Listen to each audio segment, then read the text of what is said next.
चल पड़ा ओ मेरे शिव बाबा, तेरे प्यार में घुल पड़ा। ओम शांति, ओम शांति। शिव बाबा प्रेम की छाया मन के आकाश में फैल जाए, तेरी शांति का मधुर साया।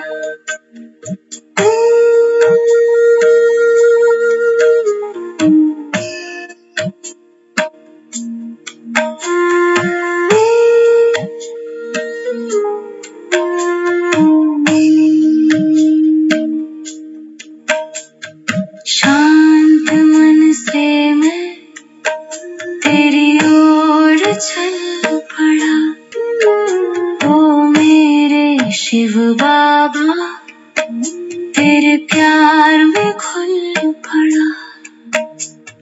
शांत मन से मैं तेरी ओर चल पड़ा ओ मेरे शिव बाबा, तेरे प्यार में घुल पड़ा।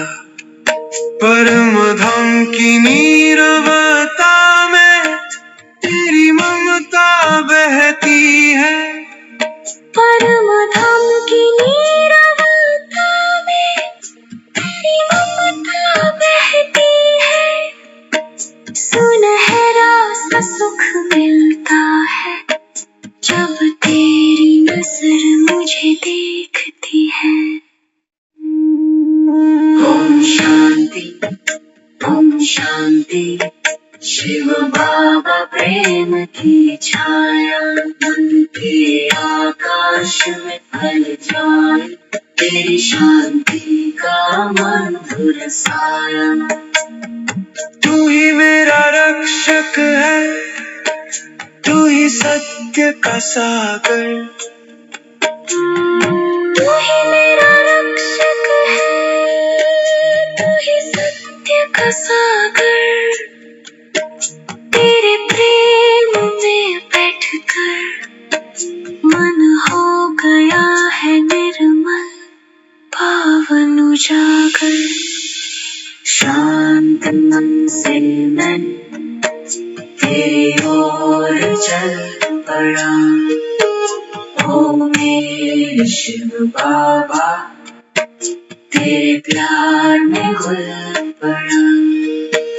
हे बाबा तेरे संग हर पल ध्यान में रहूं, हे बाबा तेरे संग हर पल ध्यान में रहूं। तेरी याद की डोरी में सदा सदा बंधा रहूं।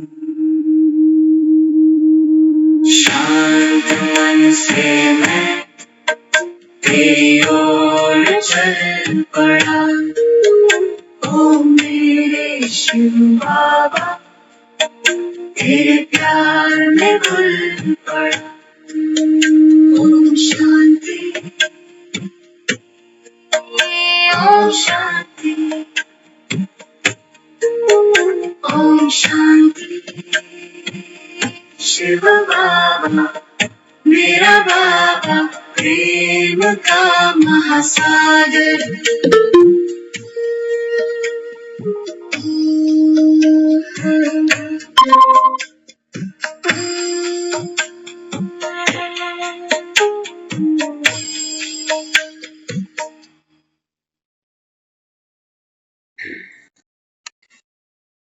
ओम शांति। शांति दीदी जी।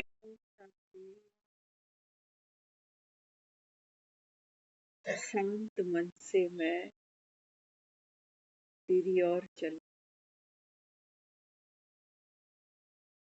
ज्ञान मार्ग में हम सब एक यात्रा कर रहे हैं जिसको बाबा कहता है, बच्चे ये है तुम्हारी याद की यात्रा।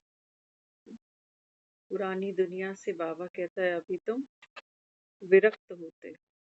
विरक्त होना अर्थात बाबा कहता है ये तुम्हारी अभी वानप्रस्थ अवस्था है। याद की यात्रा कैसे है? शांत मन से मैं तेरी ओर चल।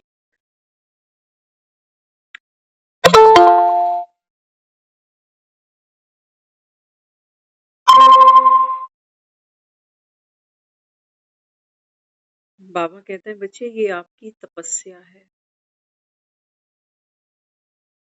कैसे चलना है? घर शांत मन से मैं तेरी ओर चल।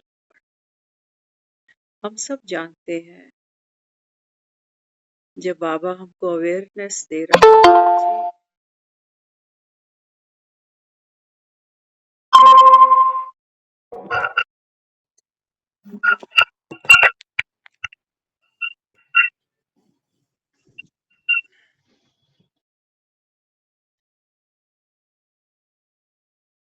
बाबा हम बच्चों को ये नॉलेज देता है कि बच्चे अभी ये 4 युगों का चक्र जो आपने लगाया, बाबा कहता है ये अभी समाप्ति पर है।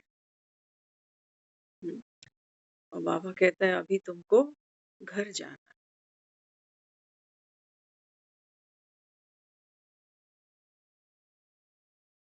तो बाबा कहता है ये यात्रा आपकी कैसे होगी? इस यात्रा में बाबा कहता है विघ्न आएंगे। विघ्न कौन से हैं? बाबा कहते हैं बच्चे जैसे संसार से एक आदमी जब रुखसत होता है ना, आम भाषा में हम उसको पेपर नहीं कहते, मुसीबत कह देते हैं, संकट कह देते हैं, पुराने लेन देन भी कह देते हैं, लेकिन पेपर नहीं कहते। क्यों? क्योंकि कोई पढ़ाई नहीं है तो पेपर भी नहीं है, कोई टीचर भी नहीं है, कोई मार्क्स भी नहीं। लेकिन हाँ, स्वर्ग वहां पर भी लगा देते कि भगवान करे आगे ये सदगति को जाए, स्वर्ग को जाए। बाबा कहते हैं मुझे स्वर्ग जाने का मार्ग मैं आपको दिखा रहा हूं। कैसे जाना? शांत मन से। बड़ी तपस्या है ये, समझ लेना। शांत मन से मैं तेरी ओर चल पड़ा। बाबा कहते हैं बच्चे जब आप आत्मा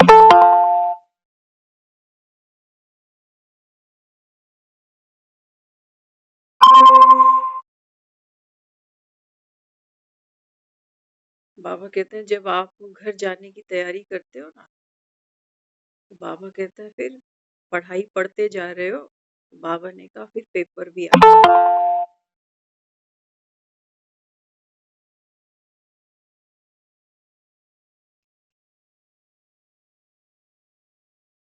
छूटना तो सब कुछ है, लेकिन छूटते समय बाबा कहता है आपकी अंतः स्थिति क्या होगी? तन भी छूट जाता है आदमी का, रिश्तेदारियां भी छूट जाती हैं, परिवार, बच्चा, धन, पैसा, नाम, पद,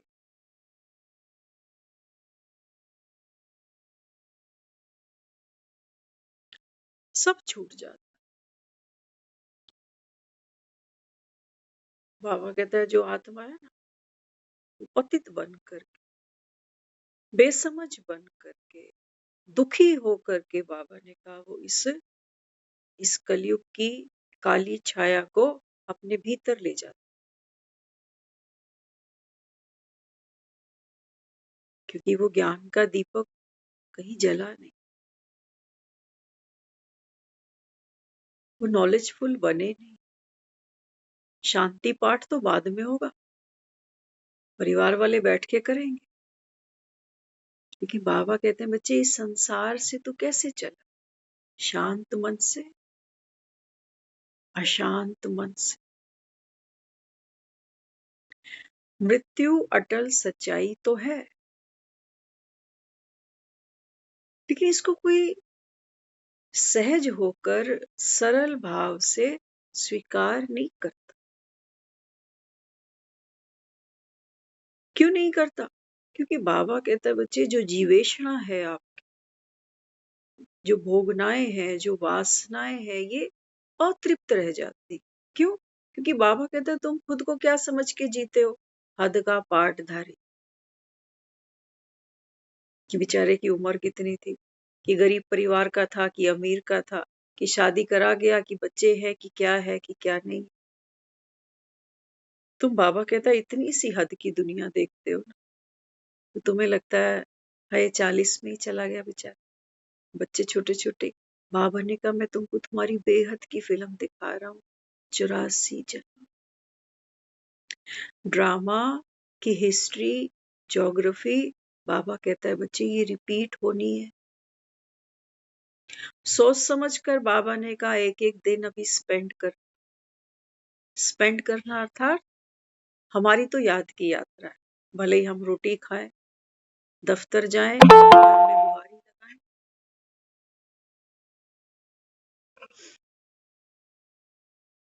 बाबा कहते हैं बच्चे तुम्हारी अभी रिटर्न जर्नी है घर आ।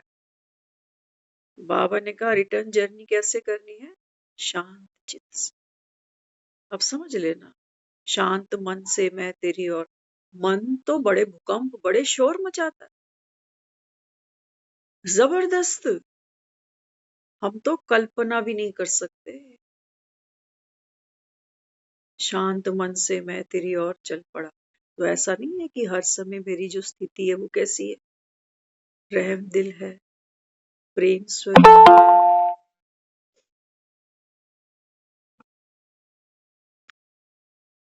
आज बाबा ने कहा ना कि जो आत्मा ज्ञान स्वरूप है, बाबा ने कहा उसका हर संकल्प, हर कर्म समर्थ हो।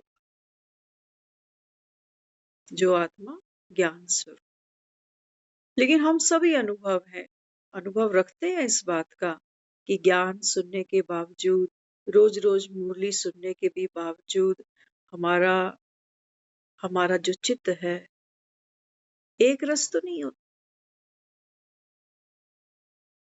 हर समय तो समर्थ संकल्प, समर्थ विचार, समर्थ कर्म हम नहीं कर रहे होते। कभी कभी झिड़क देते हैं किसी को, कभी कभी गुस्सा कर लेते हैं किसी को, तब स्थिति कैसी होती है? अर्थियों को ले जाते देखा ना दुनिया में, लोग अर्थी उठाते हैं, कैसे उठा रहे होते हैं? बीच में कंधा बदलते हैं। आज हमने इस चीज को थोड़ा इसका मनन चिंतन किया। अक्सर आपने भी देखा होगा लोग जब कंधा देते हैं ना अर्थी को, तो कंधा बदल गए। क्या होता है कंधा बदलने से? इस कंधे पे बड़ा वजन पड़ रहा था, थोड़ी सी देर मैंने इस कंधे पे सहारा दिया अर्थी, हाँ, ये थोड़ा रिलैक्स हो गया। फिर ये जब दुखने लगा तो वापस यहाँ आ गया। अर्थी मुर्दा। बाबा कहते हैं बच्चे शांत चित्त से मैं तेरी ओर चल पड़ा। अब तुम्हारी अंतिम यात्रा है, जैसे मुर्दा घर से निकलता है ना अर्थी पर। बोझ है अर्थी, बोझ तो है, बाबा ने कहा वो जो तुम्हारा मन है ना। बाबा कहते हैं बच्चे वो मन दो कंधों पे चलता है।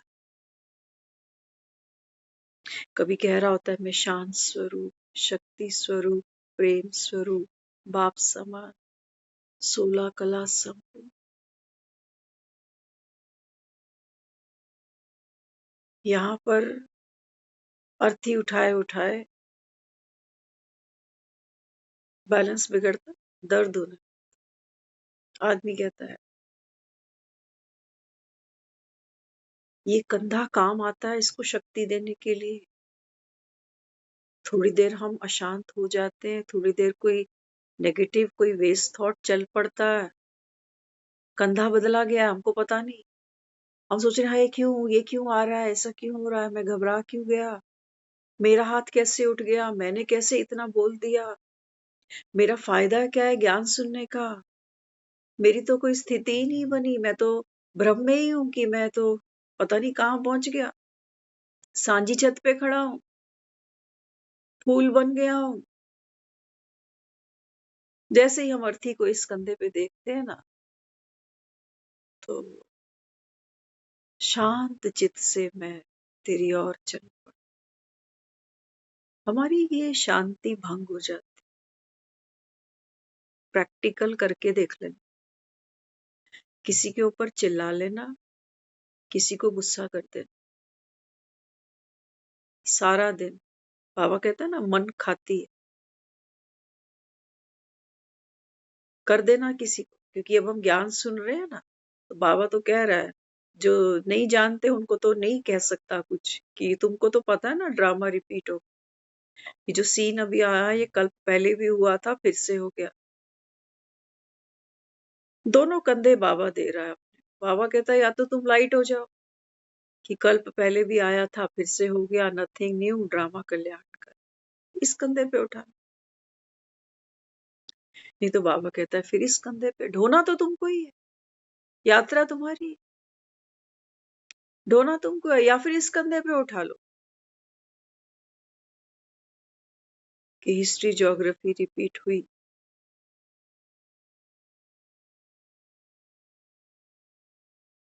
कल्प पहले भी कई बैठते हैं ना, वो रोज रोज यही कहते जाएंगे, क्या ऐसे दोबारा होगा?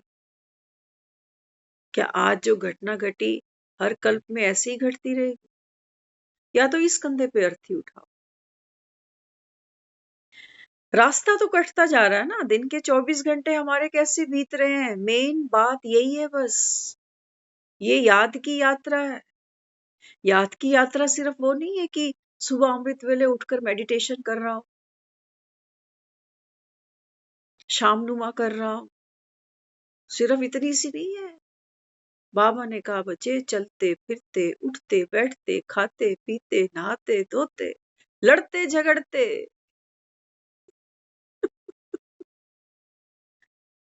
जमुना जी देखते तो जाओ, जमुना कितनी ऊंचाई भरती है, कितने हिलोरे, कितनी घबराहट तुम्हारे अंदर पैदा हो जाती है इस जमुना जी को देखकर कि मेरे मन में ये विचार आया, मेरा मन इतना अशांत हो गया, मैंने उसको इतना बोल दिया।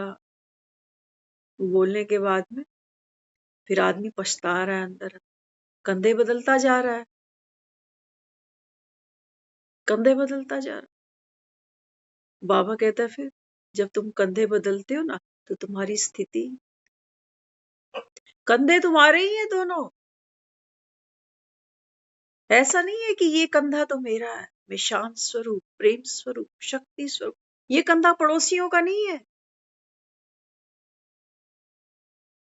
ये दोनों कंधे एक दूसरे को मजबूती दे रहे हैं।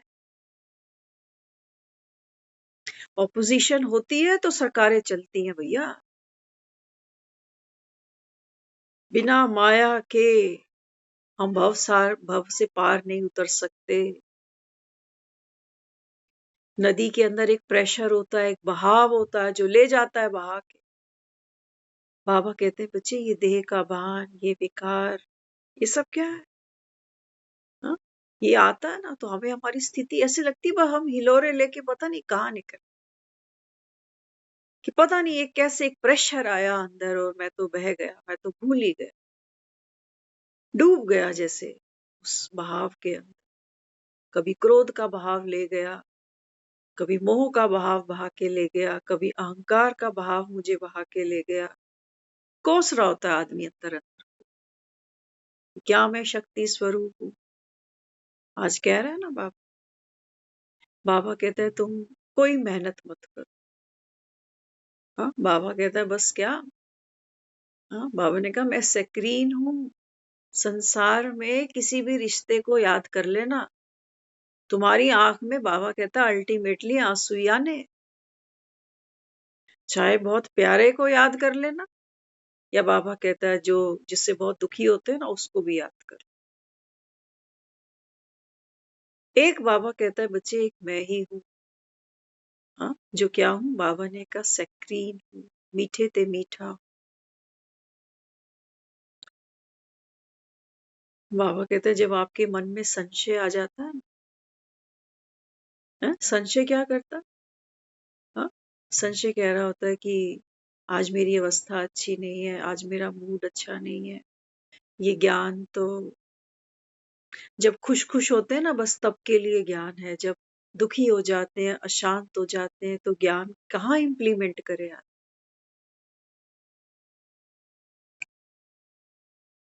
मतलब हम वहां खड़े हैं, हम कह रहे हैं जब मैं ठीक ठाक होता हूँ ना, तब तो मेरे को ठीक समझ में आता है कि ये सर दर्द की गोली है, ये बुखार की है, ये खांसी की है, ये पेट दर्द की है। लेकिन जैसे ही मैं यहाँ पैनिक हो जाता हूँ, मेरा सर फटने लगता है, तो मुझे इतना समझ में नहीं आ रही होती कि सामने ये सर दर्द की गोली पड़ी है कि बुखार की पड़ी। तब ये ज्ञान मेरे पल्ले नहीं, जब ठीक होता हूँ तब एक एक दवाई को पढ़ सकता हूँ विद स्पेलिंग।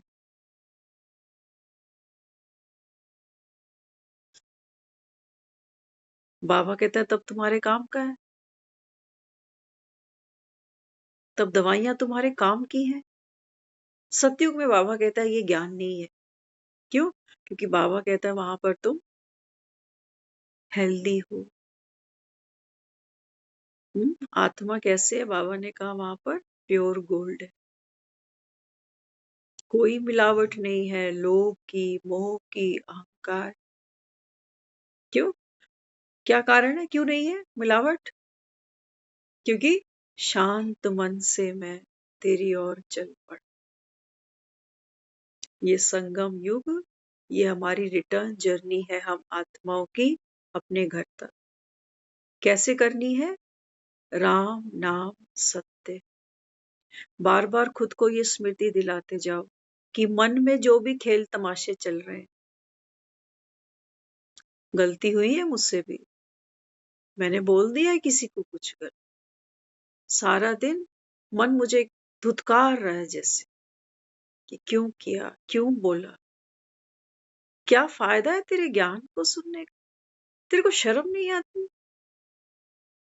तुम मुरलियां पढ़ते हो दो दो चार चार बार और करते तुम ये कांड हो। मन करेगा शांत मन से हर घाव को हील करना। बाबा कहते हैं बच्चे ये ड्रामा बाप को पसंद है, बना बना। अरे वो चाहता तो जमुना जी सुखा देता। बेटे को लेके जा रहा है ना बाप, जमुना जी पार करा रहा है आधी काली रात को, चाहता तो सुखा देता। लेकिन वो भी चाहता है कि बच्चे आप भी बाबा कहते हैं बच्चे मेरे बालक बनो, मालिक बनो। अथॉरिटी अपने पास रख कर बाबा ने कहा आप इस जमुना जी को देखो तो सही। जब मैं तुमको कह रहा हूं कि तुम पतित बने तो तुम पतित कैसे बने? ये जो मन अशांत हुआ, ये जो कर्मेंद्रियों के बहाव में ये काम क्रोध, ये लोभ, ये मोह, ये विकार, बाबा कहता है जब तुमसे घट जाते हैं तो बाबा कहता है तुम कितना दुखी हो रहे होते हो। पड़ोस में किसी का बच्चा गुजर जाता है, कितनी बात करता है, लेकिन जिसका गुजरता है, फर्क है ना। तो बाबा कहते हैं बच्चे ये ड्रामा डिजाइन ही ऐसे हुआ। अगर ये मोह की पीड़ा, ये लोभ की पीड़ा,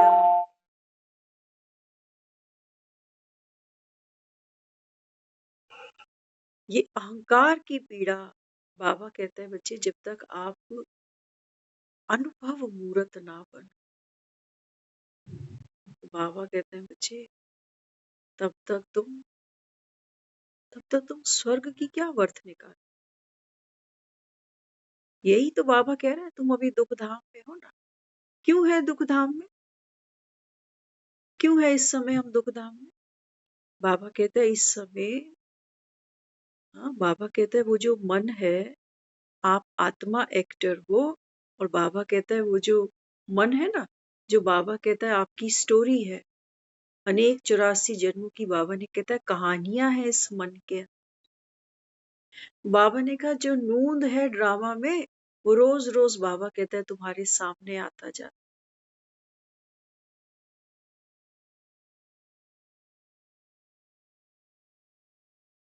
जमुना जी तुम पार कर रहे हो, बाबा ने कहा फिर यहाँ पर तूफान भी आएंगे, मोह के, लोभ के, आंधियां भी आएंगी। इस जमुना जी से बाबा कहता है बच्चे, वो विषैले नाग बिच्छू भी निकलेंगे तुम्हारे सामने, लेकिन शांत मन से मैं तेरी ओर चल पड़ा।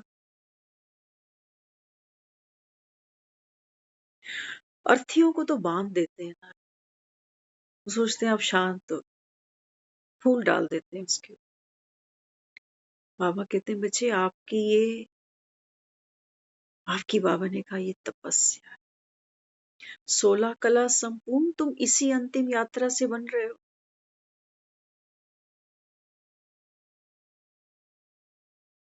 संतोष की रस्सी से बंधी है आत्मा, निश्चय की रस्सी से बंधी है आत्मा कि मेरा बाप मेरे साथ है ना। हम बीच में चर्चा कर रहे थे कि बच्चा जो था वो बाप से अलग हो गया, जैसे यात्रा वैष्णो देवी। तो जब बच्चा वो आया ना, हमने उससे पूरा पूछा सारा। उसकी एक बात मुझे बहुत अच्छी लगी कि तुझे कैसा फील हो रहा था उस समय। कहते हैं पहले तो मुझे इतनी देर यही नहीं पता चला कि मैं अलग हो गया, क्योंकि मुझे लगा थोड़ा थोड़ा आगे पीछे सब चल ही रहे हैं। कहते हैं लेकिन जब काफी देर हो गई, मैं वहां भवन पे खड़ा हूं, मुझे कोई दिख नहीं रहा, कितनी देर कितनी देर। कहते तब मुझे समझ में आया कि मैं अलग हो गया हूं इनसे। क्योंकि मैंने उसको कहा ना, तो तूने पहले क्यों नहीं फोन किया? बोलते पहले तो मुझे लगा सब इसी डायरेक्शन में आ रहे हैं, तो मिल ही जाएंगे। काफी देर जब नहीं देखा, तब मुझे लगा कि भाई मैं अलग हो गया हूँ, ये लोग पता नहीं कहाँ। फिर फिर मैंने पूछा उससे कि तूने फोन किया? फिर मैंने वहां फोन किया। फिर कहते हैं अरे सारी बातें छोड़ो। देखना उसकी बात बच्चे की। उसने कहा आपको भी पता है कि मैं कहाँ बैठा हूँ, वो जिसका फोन लिया है उसको भी पता है मैं कहाँ हूँ। जब तक मेरे असली बाप को पता न चले मैं कहाँ हूँ, तब तक बात नहीं बनी ना।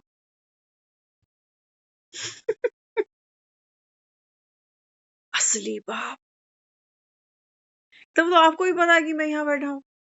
वो भी मुझे देख रहा है जिसका फोन लिया है कि भाई ये बच्चा यहाँ बैठा है। लेकिन कहता है मेरे तो जान में जान तब आई जब मेरे असली बाप को पता चला कि बच्चा उसका यहाँ।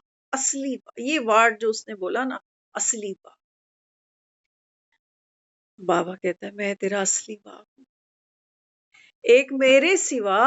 बाबा कहता है संसार में कोई नहीं जानता कि मेरा बच्चा इस समय कहाँ फंसा। बता देना जरा। ऐसी ऐसी जीवन में हम परेशानियों से घिर जाते हैं ना, सगी माँ को नहीं बता पाता आदमी की फिक्र करेगी, कल जाने वाली होगी, अभी निकल जाएगी, क्या बताऊं। बाबा कहता है तुम्हारा सच्चा बाप, असली बाप, असली। वो बच्चा कह रहा है जब मेरे असली बाप को पता चला कि मैं यहाँ हूं, तब मुझे ठंड पड़ी। मैं कहा मेरे असली बाप को पता चल गया कि मैं यहाँ हूं अभी। इस कहानी में ये किरदार प्ले कर रहा हूं, अब मुझे ठंड पड़ी। बाप ही है जो बच्चे को ढूंढेगा। वो बाप ही है, देख लो ये शरीरों के बाप है। वो बाप कहता है मैं तो ये सोच रहा हूँ कि ये पीछे ही कहीं होगा। मैं 3 किलोमीटर पीछे चला गया, फिर फोन आ रहा है कि वो वहां पहुंचा है। तो बाप की पावर देखो, 3 किलोमीटर रिवर्स चलने के बाद फिर एक्स्ट्रा चला, 6 किलोमीटर एक्स्ट्रा चला। और फिर और स्पीड से चलना पड़ा, क्योंकि बच्चा कहीं वेट कर। और एक वो भी था कि जल्दी से जल्दी वो फोन करके कह रहा है भाई आप जल्दी पहुंचो, मैं कब तक यहाँ बैठूंगा, थोड़ा जल्दी आ जाओ। बाप की पावर, ये तो फिर भी हद का बाप है। अपने बच्चे के लिए कितने किलोमीटर चल पड़ा एक्स्ट्रा। बाबा कहता है तुम्हें मेरी पावर का आइडिया है?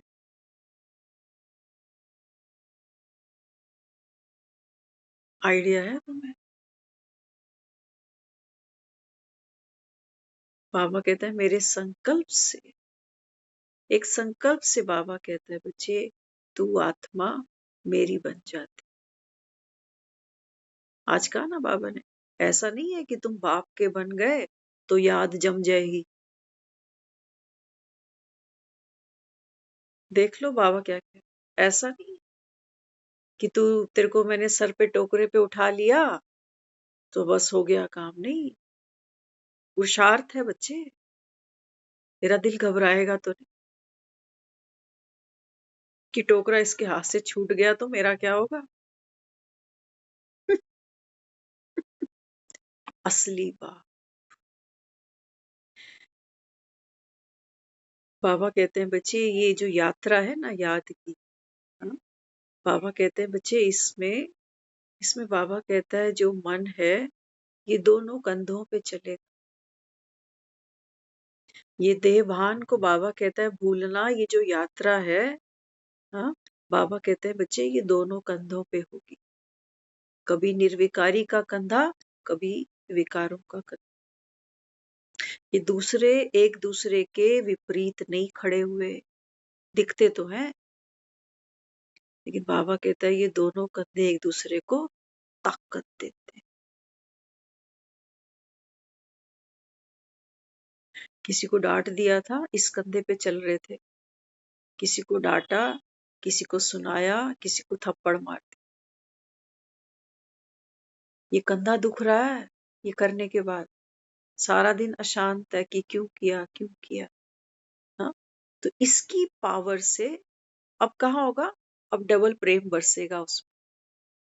अब सॉरी कहने का मन करेगा उसको, अब मन करेगा चल कुछ ले जाऊं उसके लिए, नाराज होगा ना। अलग दिखते हैं, बाबा ने कहा यही तो माया है,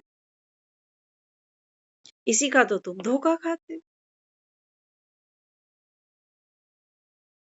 माँ ही होती है दो थप्पड़ जड़ देती है औलाद, और सब माएं बैठी हैं यहाँ। बाप की भी बात करें हम, सिर्फ माँ की क्यों। आदमी मार देता है इन्हीं हाथों से।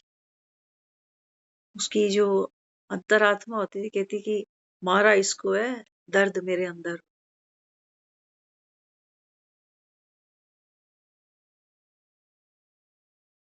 बाबा कहते हैं शांत मन से। आत्मा की बात हो रही, मन तो अंतिम यात्रा है, याद की यात्रा है ना। ये जो भी हमारा समय अब बीत रहा है ज्ञान में आने के बाद, ये हमारी अंतिम यात्रा चल रही। शव यात्रा बोलते हैं लोग इसको। मुर्दा तो कोई गलती नहीं करता, करता है मुर्दा कोई गलती? मुर्दा कोई गलती नहीं करता, हाथ पैर तो बांध दिए उसने, क्या गलती करे।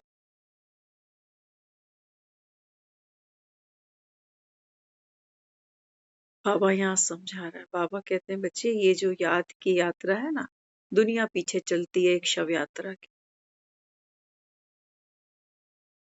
लेकिन बाबा यहाँ समझा रहे, बाबा कहते हैं ये है शिव की बारात।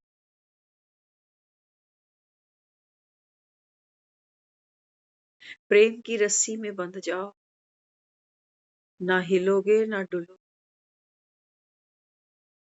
समझे, मन हिलेगा डुलेगा, मन में विचार चले, चलने ही है, ये ब्यूटी है मन की, इससे खफा नहीं होना, बिल्कुल खफा नहीं होना। इससे कह रहा ना बाबा, जो जो आत्मा ज्ञान स्वरूप होगी उसका उसका हर संकल्प, उसका हर कर्म कैसा होगा, समर्थ होगा। अब इसका मतलब समझना चाहिए, समर्थ होगा। समर्थ माना पाप समर्थ, समर्थ माना प्रभाव में नहीं आने वाला, न्यारा, डिटैच। हर संकल्प, बाबा ने कहा बच्चे यहाँ इस कंधे पे अर्थी उठा लो या इस कंधे पे उठा लो, लक्ष्य क्या है। लक्ष्य तो शमशान तक ही जाना है ना। ऐसा तो नहीं कि कंधा बदल लिया तो अभी होटल ले चलेंगे, किसी रिजोर्ट में ले जाएंगे, नहीं। जाना तो वही है, मंजिल वही है, शमशान भूमि। तो बाबा यहाँ समझा रहा है, बाबा कहते हैं बच्चे, जो आत्मा ज्ञान स्वरूप है, बाबा ने कहा वो साक्षी। साक्षी कैसा है?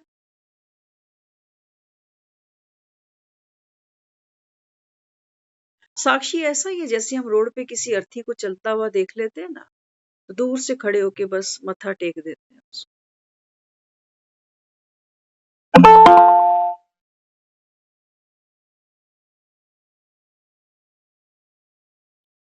हम नहीं जानते कि कफन के अंदर आदमी था कि औरत थी, बुजुर्ग था कि कोई जवान था, हॉस्पिटल में मर गया कि किसी एक्सीडेंट में मर गया। हम इस काली जमुना जी में उतरते नहीं।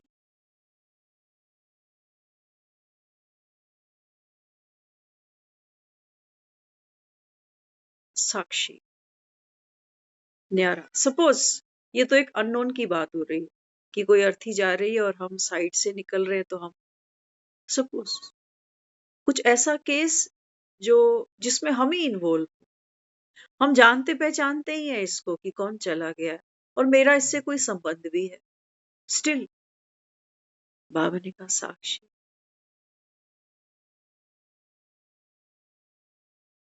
तब भी आप यही कर रहे हो ना। लेकिन अब मन के अंदर विचार बहुत आए, अब मन कहानियां बहुत करेगा ये बेताल। कभी इस कंधे पे चढ़ा होगा, कहेगा ये तो होना ही था, इतने टाइम से बीमार था, पता ही था, डॉक्टरों ने भी बोल दिया था। इस कंधे पे चढ़ा हुआ है, फिर इस कंधे पे आ जाए, कहेगा हम तो सोचते थे अच्छी उम्र लेके जाए, टाइम भी पैसा भी बहुत लगाया, दर दर भटके भी बहुत, लेकिन क्या कर सकते। एक तरफ राजी हो रहा है कि इसको तो जाना ही था, एक तरफ कह रहा है कि काश बच जाता। ये दोनों तरफ अफसोस ही चल रहा है इसका। मन है, मन के चाले अनेक। तो बाबा समझा रहा है, बाबा कहते हैं बच्चे, ये है तुम्हारी याद की यात्रा। आज एक सुबह बहन थी, तो उन्होंने एक प्रश्न कर लिया। देखो, याद की यात्रा है ना, मन तो चलेगा, या घर की कहानियों में, या मोहल्ले की कहानियों में, या ज्ञान में, या कैसे भी, इसको तो संकल्प विकल्प का खेल खेलना है। तो कहने लगी, कहती है कि रामायण कल हम देख रहे थे, तो उसमें दिखाया है कि जो सीता और राम है, ये 14 वर्ष का वनवास लेकर अभी जंगल में आ गए। अब सीता ने अग्नि परीक्षा भी दे दी, फिर इसको जो राम है वो अयोध्या लेकर आ गए, और उसके बाद फिर धोबी ने धोबन धमकाई,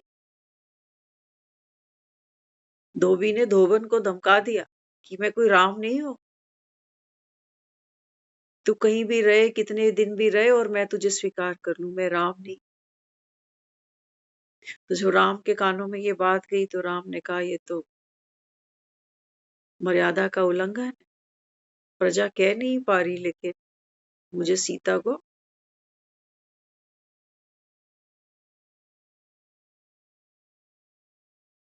तो ये बहन पूछने लगी, कहती एक बार तो अग्नि परीक्षा दे दी सीता, और फिर जब राम ने इसको छोड़ा, फिर ये धरती में समा। ये क्या है, ये जो प्रजा कलंक लगाती है, ये सब क्या है, इसको हम ज्ञान में कैसे देखें। ये कोई प्रजा नहीं है, ये मन की भीड़ है, ये मन के शुभ अशुभ संकल्प, ये प्रजा है, इसका बड़ा लंबा चौड़ा विस्तार है। आधी प्रजा कह रही होगी मुझे कि तूने सीता को क्यों छोड़ दिया, बड़ा गलत कर्म किया है, तू तो मर्यादा पुरुषोत्तम है, तुझे तो पत्नी का सहारा बनना था, तूने उसको छोड़ दिया। आधे मन की प्रजा कहेगी कि ये तो प्रजा के विरोध में खड़े हो गए। अगर नगर चलाना है, शासन चलाना है, तो प्रजा को आगे रखना पड़ेगा, लोगों की सोच को इंपॉर्टेंस देनी पड़ेगी। बाबा कह रहे ये सब मन की चाल है। मन के संकल्प कहाँ से आने शुरू हुए? सीता का जन्म कहाँ से हुआ? हाँ? धरनी के बीच में, जहां से आई थी वहीं समा गई। बाबा कहते हैं बच्चे ये मन है, मन। सीता रूपी बाबा ने कहा तुम आत्माएं अलग रहे बहुकाल। कौन अलग रहा? आत्मा तो अचल है, अडोल है, एक रस है। बाबा ने कहा वो जो मन है ना तुम्हारा, वो मन में इच्छाओं के, बाबा ने कहा जो अनंत बीज है, बाबा ने कहा वो, वही बाबा ने कहा प्रकट होते और अंत में वही समा जाते। ये तुम्हारी यात्रा, तुमको ही पावन बनाता हूं कि आत्मा जब इस मन की कहानियों से अपने आप को न्यारा देखती है, तो बाबा ने कहा बच्चे ये देखो, तुलसी भी मिट्टी में ही जमा रहे होते हो ना। कली मुरली में आया था, बाबा ने क्या कहा? बाबा ने कहा तुम फूल हो, फूल बना रहा हूं। लेकिन कल बाबा ने कांटों की भी महिमा कर दी। बाबा कहते हैं बच्चे देखो कांटे भी कितने काम आते आते हैं कांटे का। हाँ? कांटे काम आते। कोई ऐसे जीव होते हैं, कुछ ऐसे पशु होते हैं जो शाकाहारी होते हैं, है ना। अगर कांटे ना हो तो सारी फसलों को तो ये खत्म कर। तो कांटे होते हैं तो फसलों की सेफ्टी हो जाती। कांटे क्या करते हैं? तापमान को नियंत्रित करते हैं। कांटे क्या करते हैं? वो जो पानी चूसते हैं ना जड़ों में प्लांट्स, उसको हेल्प करते हैं। हम इस चीज के ऊपर सोच रहे थे जब हमने ये पढ़ा ना कि कांटे क्या करते हैं। वो जैसे गर्मी पड़ गई तो उस तापमान को नियंत्रित कर। ना बाबा ये मुझको समझ में नहीं आ रहा कैसे नियंत्रित करते हैं कांटे। तो बाबा ने फिर प्रैक्टिकल करके दिया।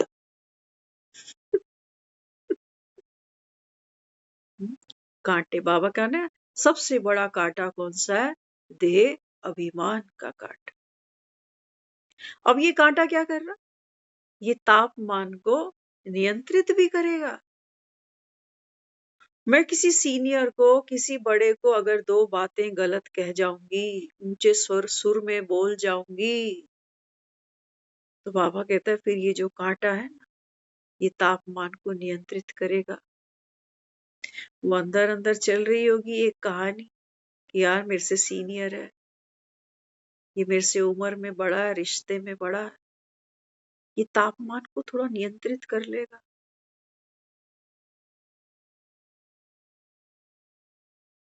लोभ होता है ना।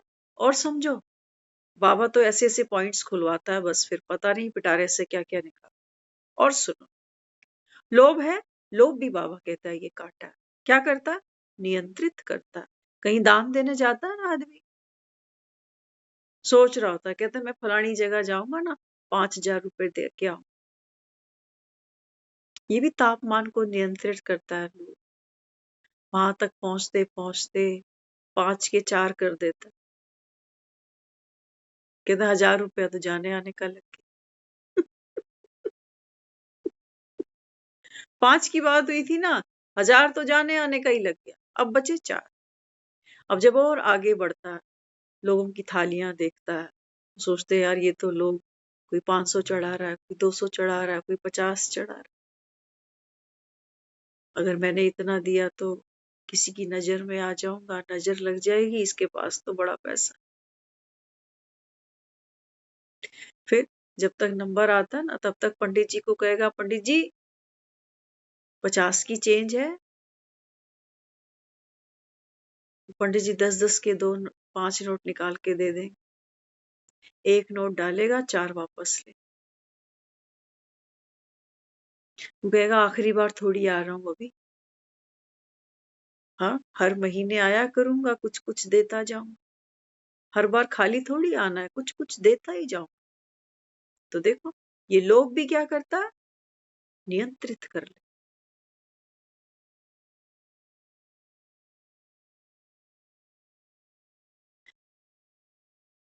बाबा कह रहे हैं बच्चे शांत मन से, ये गाना इतना प्यारा लगा ना, शांत मन से मैं तेरी ओर चल, घटनाएं घटती जाएंगी, मन कभी दुखी होगा, कभी रोएगा, कभी चिल्लाएगा,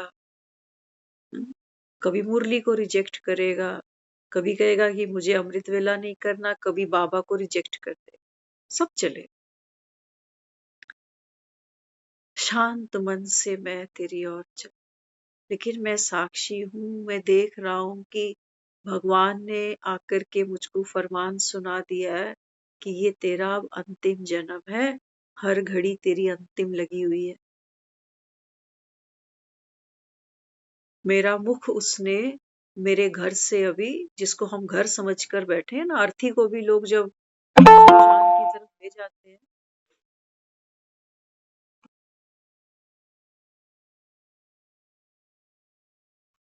तो जो रिचुअल्स लोग करते हैं ना, वो आम आदमी तो सोच भी नहीं सकता। जब घर से लेके चलते हैं ना तो उसका मुंह घर की तरफ होता है, हालांकि वो कफन है पूरा, सर ढका पड़ा, लेकिन फिर भी उसका मुख उसके घर की तरफ। लेकिन जैसे वो गली, वो किनारा छूटता है, फिर उसका मुख उसकी पीठ कर देते हैं फिर घर की। अब शमशान की तरफ चल, अब घर नहीं देख, अब अगली अगली तैयारी, अगला रास्ता, अगली जगह। तो भगवान ने आकर क्या किया इस समय, हाँ, मुर्दे के प्राण निकल जाते हैं, तब हम अंतिम तैयारी करते। बाबा कहते हैं बच्चे इच्छा मात्रम अविद्या,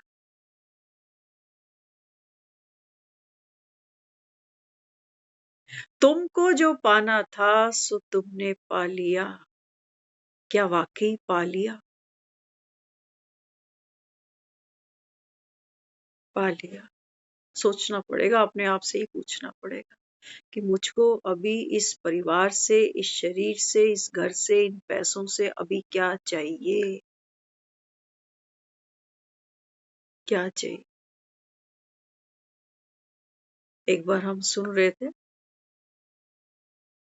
गौतम बुद्ध, गौतम बुद्ध की जो कथाएं हम सुनते आते हैं ना, उसमें उसमें बहुत कुछ है समझ।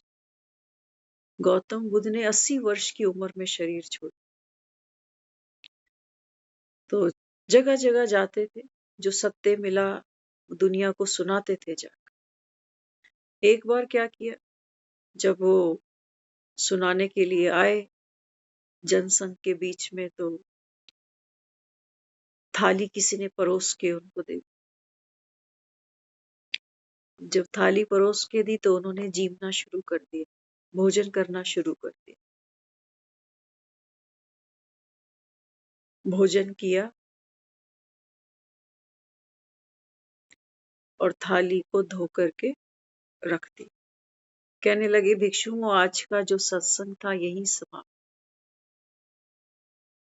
ये भिक्षु बड़े हैरान, कहता ऐसा सत्संग कभी सुना नहीं, मुख से तो कुछ बोला ही नहीं, और थाली में आकर भोजन किया और थाली साफ करके रख दी, इसका क्या मतलब?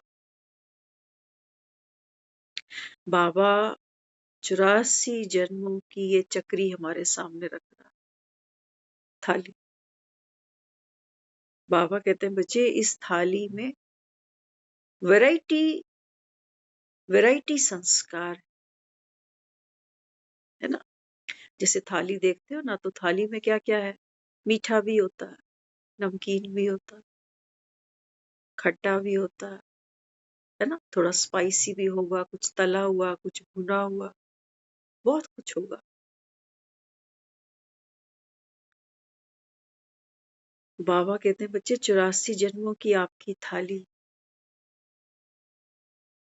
कुछ छोड़ना नहीं। लोग कहते हैं ना, अन्न जूठा नहीं छोड़, सोचना क्या मतलब है इसका, अन्न जूठा नहीं छोड़। बाबा कहते हैं संसार में आए हो, सारे अनुभव, सारी थाली को जीम लेना, कुछ छोड़ना नहीं। अगर तुमने कुछ छोड़ दिया थाली, तो मन मन उसके पीछे भागे।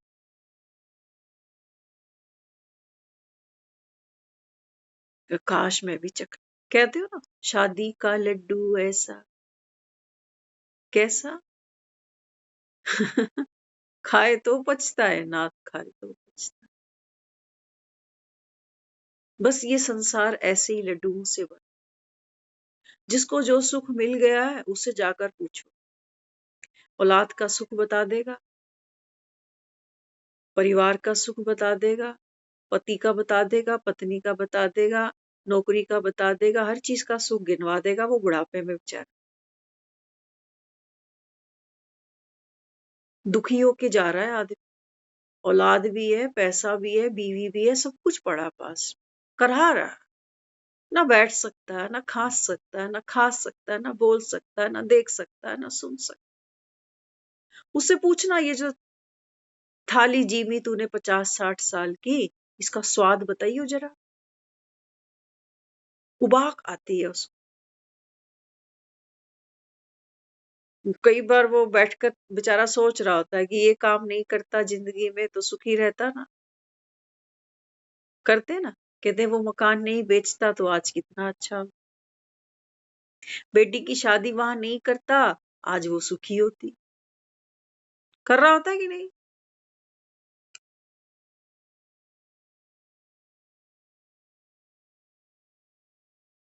ये वो बात हो गई कि हम खाना तो खा रहे हैं लेकिन सब्जी में, रोटी में कहीं मिलावट है, कहीं कंकड़ है, कहीं पत्थर है, तो वो बजते हैं अंदर, बड़े दुख देते हैं। क्या पेट भरा? कहते मिलावट का जमाना, खून के रिश्तों में मिलावट है, प्यार में मिलावट है, प्यार सम्मान में मिलावट है, तो रिजेक्ट करता है आदमी। भगवान बस हमें तो इतनी लंबी जिंदगी दियो मत। और जिनकी लंबी है वो वैसे ही रो रहे। तो यहाँ गौतम बुद्ध क्या सिखाते? गौतम बुद्ध ये कहता है कि थाली में जो जीवन में जो जो कुछ मिला आपको, जो जो मिला प्रारब्ध अनुसार, कर्मों अनुसार, उसको कुछ भी कह, है ना, बच्चे मिल गए, घर मिल गया, कैसी भी हेल्थ मिल गई, कैसा भी रोजगार मिल गया, शांत चित्त से संतुष्ट होकर पाना था सो पाया। लोग गरीब घर के लोगों को देखो ना, आजकल तो खैर खत्म ही है, वो जब थाली सामने आती है ना तब भी उसको नमस्कार कर रहे हो और बड़ा सम्मान करते हैं वो भोजन का,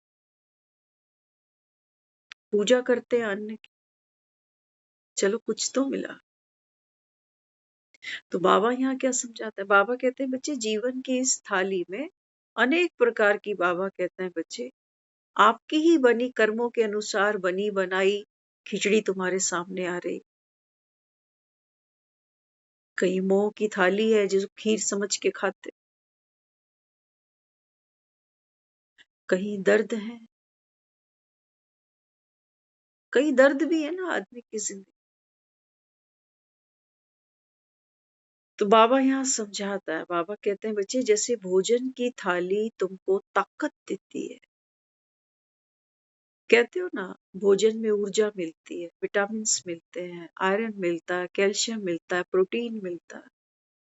बाबा कहते हैं ये जो प्रारब्ध अनुसार आपको 84 जन्मों की कटोरियां मिली जीवने के लिए, पति ऐसा, बच्चे ऐसे, भाग्य ऐसा, किस्मत ऐसी, हेल्थ ऐसी, वेल्थ ऐसी,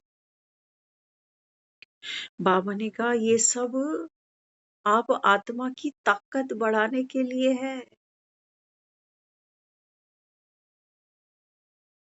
कई बार आदमी करेला भी खा लेता है, कहता है कोई बात नहीं, करेला भी ठीक है, कभी कभार खाना चाहिए, डायबिटीज नहीं होगी।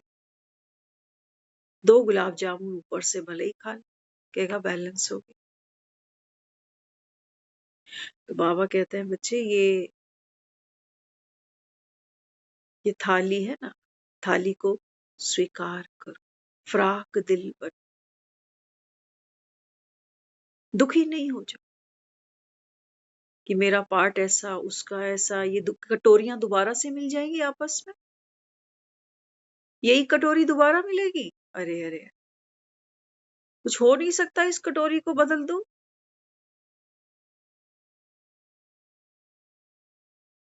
सुन रहे थे कहीं एक लेडी थी, वो ओल्ड एज थी। तो ओल्ड एज में लोग कहते हैं कि बूढ़ा वैसे सठिया जाता आदमी। तो उसके घर के लोग, उसके पड़ोसी सारे उससे दुखी। वो हर बात पे चिल्ला चिल्ली शुरू करे, लोगों को गाली गलौज शुरू कर दे। कहीं ना कहीं अकेले बैठ के सोचती थी कि मैं पहले ऐसी नहीं थी, लेकिन अब ऐसी हो गई हूँ। मेरे पास कोई आता ही नहीं, कोई हंसता बोलता ही नहीं, क्योंकि सबको वो काटने को दौड़ती। तो एक बार उसने सोचा कि मैं किससे बात करूं। चाहती तो हूँ सुधार करूं, लेकिन समझ में ही नहीं आता। तो एक संत के पास जाकर पूछने लगी कि मैं क्या करूं, मेरा अब स्वभाव ही ऐसा बन गया। तो संत ने कहा कि ये एक पानी का ग्लास है और इसमें आप एक चम्मच नमक डाल। तो वो जो बुढ़िया थी उसने वो नमक उसके अंदर डाल दी। संत ने कहा इसको चम्मच से अब घोल दो, मिक्स करो। मिक्स कर दिया। अब उसने कहा इसको पियो, कैसा स्वाद। तो बुढ़िया सोचने लगी ये मूर्ख लग रहा है मुझे। जब ग्लास में नमक डाल दिया है तो ये नमकीन हो गया होगा पानी, अब इसमें चखने वाली कौन सी बात। तो उसने बोला माता जी आप इसको थोड़ा सा चखो और मुझे बताओ। तो माता जी ने जब वो पानी पिया तो वापस उड़ेल दिया। क्या हुआ? कहते ये तो पानी बड़ा सा अजीब सा लगता है, मुंह का सारा स्वाद खराब कर दिया, कड़वा कड़वा सा हो गया। अब वो जो संत था ना उसको वहां से लेके पास में एक नदी थी वहां पहुंच गया। कहने लगा जितना नमक तुमने ग्लास में डाला था उतना ही नमक अब इस नदी में भी डाल। बुढ़िया ने डाल दिया। कहने लगा यही डाला ना नमक? बोली हाँ। कहते अब यहां से उठा करके पानी पियो जाए। तो बुढ़िया ने पानी पिया। वो कहने लगी ये पानी तो बहुत मीठा है। तो उसने बोला पानी वो भी था ग्लास के अंदर, पानी ये भी है, लेकिन ये नदी का पानी, उसकी क्वांटिटी बहुत छोटी सी थी और ये अनलिमिटेड है। आप इसमें एक चम्मच नमक डाल देते हो, नदी को कोई परवाह नहीं, वो अपनी मिठास नहीं छोड़ती। तो उसने ये कहा, कहते हैं जैसे जैसे इंसान पकता है, जैसे फल पकता है ना पेड़, तो दुनिया में तो क्या पकता है आदमी? उदासी पकाता, मोहताजी पकाता है, ये पक रहा होता आदमी बुढ़ा। कहता है जी कोई किसी का नहीं है, जमाना बड़ा खराब है, ये फल पकाए हैं हम पूरी जिंदगी। ये अनुभव लिए है ना हमने। तो ऐसा मन, शांत मन होके निकलेगा दुनिया से? निकलेगा? कोसता ही जा रहा है वो तो दुनिया को, दुनिया बनाने वाले को, अपने को, अपने भाग्य को। कहाँ शांति मिलेगी? हरिद्वार के घाट पर वहां दुनिया भर के जमाल चोकड़े चलते रहते। बाबा कहता है तुम्हारा बाप ही है बस, जो धंधा कौन सा करता है? बाबा ने कहा पतितों को पावन बनाने का ये धंधा। बाबा कहता है तुम बच्चों को भी करना है पावन बनना। वो नदी क्या कर रही है? बेहद की है, बड़ा दिल, विशाल बुद्धि, कोई कुछ भी डाल दे, बेपरवाह। तो बाबा भी बच्चों को क्या समझाते हैं? बाबा कहते हैं बच्चे अब तुम्हारा ये संगम बेहद का पार्ट, उलझो नहीं। अभी बाबा ने कहा छोटी छोटी कटोरी है ना, पेपर आया देना तो पड़े। जो मजे दूसरों को चखाए हैं ये चखने तो पड़ेंगे। कल परसों कहीं कोई बता रहा था, कहते हैं एक बहू आई घर में, तो सास को उसने ये थाली फेंकी साफ कि ले बुढ़िया खा ले खाना। बुढ़िया जोर जोर से हंसने लगी। तो वो हैरान हो रही, कहती एक तो मैंने इसको थाली फेंक के दी, मैं तो सोचती थी रोएगी ये, और ये हंस रही। ये क्या होया, काय को हंस रही है? तो वो बुढ़िया कहने लगी, कहती कि जब कुछ साल पहले मैं भी यहाँ नई नई आई थी ना, तो मेरी जो सास थी उसको मैं 2 दिन पुरानी बासी रोटी ऐसे ही खिलाती। तो उस समय वो मुझे कहती थी, आज जो कर रही है कल तेरे सामने आने वाला। कहती मैं तब हंस रही हूँ कि बुढ़िया ने जो भविष्यवाणी करी थी वो बिल्कुल ठीक करी। तब हंसती। मैं तो 2 दिन बासा खाना उसको खिलाती थी, तो फिर भी ताजा ले आई, है ना? ये सारी कहानी एक जन्म में, एक जीवन में हो गई तो वो बुढ़िया हंस रही थी। लेकिन हमने पीछे क्या-क्या किया है, वो हमको किसी को याद है। लेकिन एक बात याद रखना हमेशा, बाबा कहता है हर जन्म आपका उतरती कला। अभी जो हम कर रहे हैं ना, इससे पहले का जो जन्म था, वो इससे भी बेटर था। एक सीढ़ी ऊंची थे ना इससे, हाँ? लेकिन बाबा कहते हैं बच्चे अभी तुम नॉलेजफुल बनो। तो बाबा कहता है अभी ये जमुना जी उतरने से डरो नहीं। नॉलेज तुम्हारे पास, तुम्हारा बाप तुम्हारे पास, जिसको दुनिया अंत में कहती है राम नाम सत्य है, वो बेचारे ना राम को जानते, ना राम के घर को जानते। उनके पास बाबा कहता है कोई पावर नहीं है घर तक आने की। अंधेर नगरी चौपट राजा, दुनिया ठेकेदार बनी पड़ी है गति सदगति कराने की। लेकिन बाबा ने कहा बच्चे तुम तो वो बच्चे हो जो न केवल बाबा कहता है स्वयं की गति सदगति, बल्कि बाबा कहता है बच्चे तेरे पाने सरबत का। तो सिर्फ कहने की बात थोड़ी है, प्रैक्टिकल करके देखो ना कि शांत मन से मैं तेरी ओर चल पड़ा। बातें आ रही हैं, आनी है, मन करवटे लेगा, डिस्टर्ब नहीं होना, है ना? आदमी रात को सोता है करवटे बदलता, क्यों? एक पासे पे थका थका आदमी थकता है, फिर दूसरा पासा लेता है तो इसको रेस्ट मिल जाए। तो बाबा क्या कहते हैं? बाबा कहते हैं बच्चे बाप की याद है क्या सकरी। बस बाबा कहता है तुम बाप की याद में लवलीन रहो, इतनी मेहनत है तुम्हारी, और क्या मेहनत है? हुँ? कांटों तक को कबूल कर लेता है, बबूल नाथ है। कहता है कांटे भी है ना अगर, बाबा कहता है ये कांटे नहीं चुभते सुदामा के पैर में तो वो सुख मिलता उसको कि कृष्ण बैठकर अपने मुख से वो कांटे निकाल। तुम ही तो कह रहे होते हो ना, चलते जाओ तुम मत देखो अपने पाँव के छालों। जिसने जितना दर्द सहा उतना वहां चैन भी तो पाया। कहाँ? यहाँ। मरने के बाद कुछ भी नहीं है। मरने के बाद कुछ नहीं है। मत सोचना कि मरने के बाद बच्चे वहां दान कर देंगे, ये मंदिर बन जाएगा, ऐसा हो जाएगा, वैसा कुछ भी नहीं। जीते जी बाबा कहता है जो बाप से ले रहे हो ना वो दूसरों को दे रहे हो कि नहीं, ये है महादान। बाकी तो तुम्हारे खीर पूड़ी मटर पनीर कहाँ जाने हैं, कहाँ जाएंगे, कहाँ जाएंगे? बाबा ने कहा आत्मा बन, आत्माओं को कुछ दिया तूने कि 5-10 हजार के नोट 10 दान में देने से तुमको लगता है तुम्हारा स्वर्ग तैयार खड़ा है, सीट बुक कर ली तुमने? कौन सी फ्लाइट बुक करी? पापा कहता है first learn how to fly.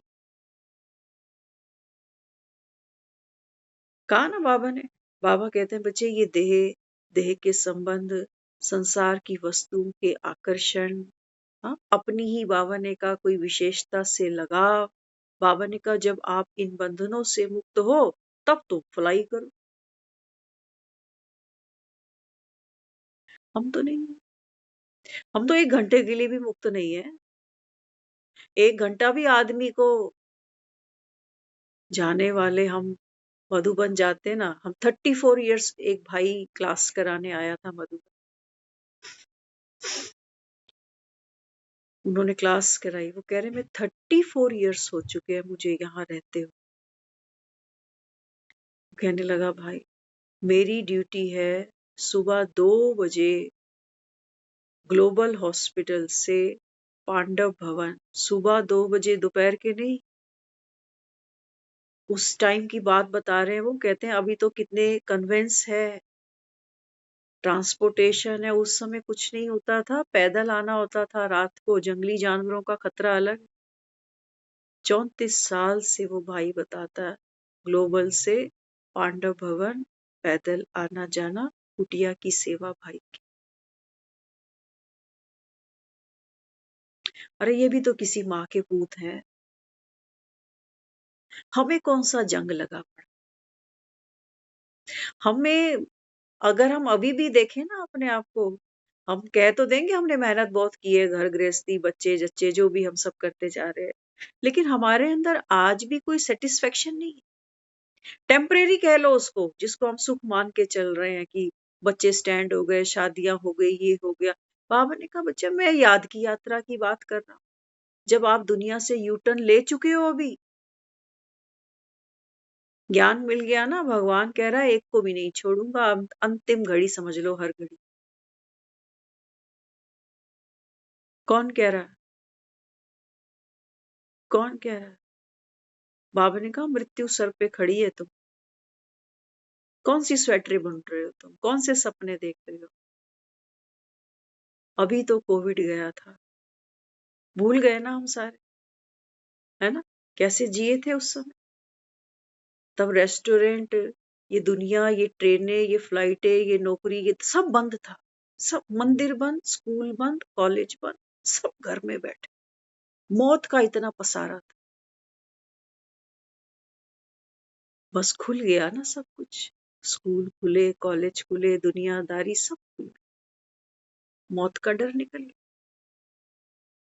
जीत ली हमने मौत, अब नहीं मरना, अब नहीं मरना। बाबा कहते हैं बच्चे माया को पहचान, सबके नंबर लगे पड़े।